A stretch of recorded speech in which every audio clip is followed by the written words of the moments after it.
Legal Maxims Set 2. Channel, Success Studio. Welcome to Success Studio, where law learning becomes simple and practical. आज हम सीखेंगे 10 नए legal Maxim's जो हर law student और aspirant के लिए इम्पॉर्टेंट है, विद हिंदी मीनिंग और real examples. 1. Qui fecit per alium fecit per se. Qui fecit per alium fecit per se. He who acts through another does the act himself.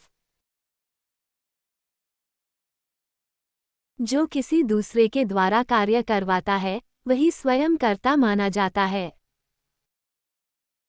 Example: The master was held responsible for his servant's act under qui fecit per alium fecit per se. उदाहरण: मालिक को अपने नौकर के कार्य के लिए जिम्मेदार माना गया क्योंकि qui fecit per alium fecit per se लागू हुआ। 2. Damnum sine injuria.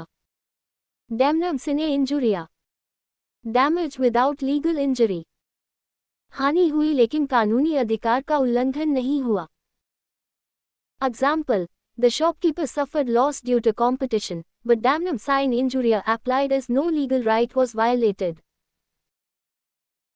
उदाहरण: दुकानदार को नुकसान हुआ पर damnum sine injuria लागू हुआ क्योंकि कोई कानूनी अधिकार नहीं टूटा। 3. Injuria sine damno.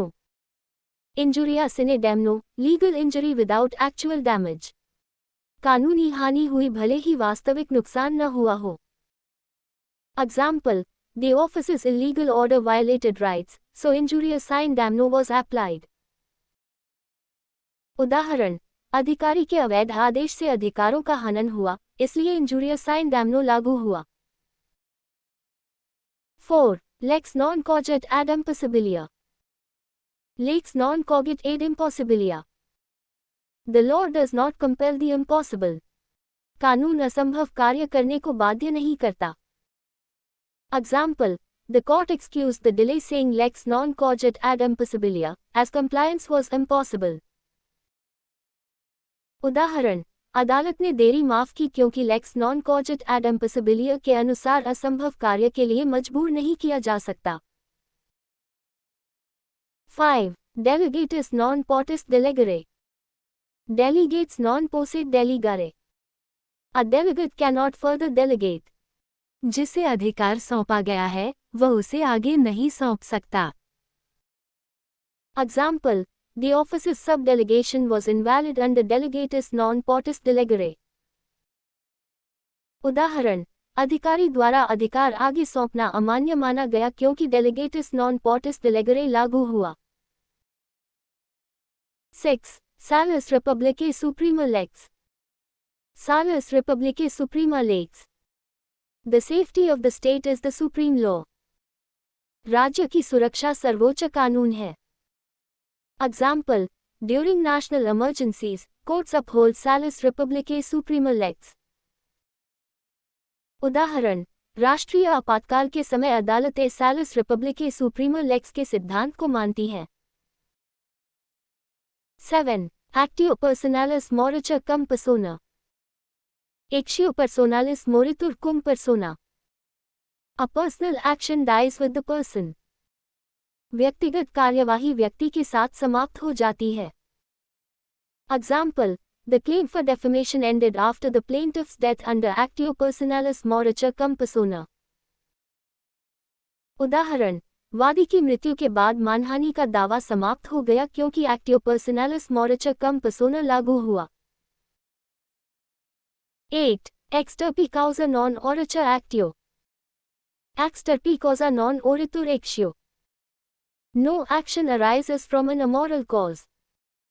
अनैतिक कार्य से कोई कानूनी दावा उत्पन्न नहीं होता।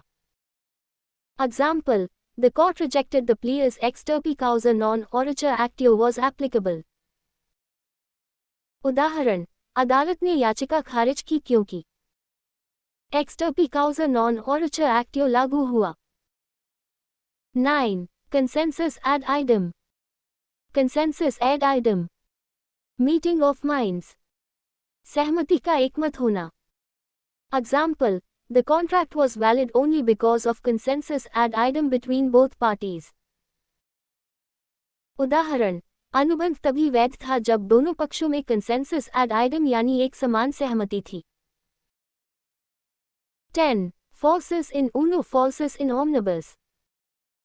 Falsus in uno falsus in omnibus. False in one thing, false in everything. यदि व्यक्ति एक बात में झूठा है तो सब में झूठा माना जाता है। Example, the court doubted the witness's statement applying falsus in uno falsus in omnibus. उदाहरण, गवाह के बयान पर अदालत ने संदेह जताया क्योंकि falsus in uno falsus in omnibus लागू हुआ।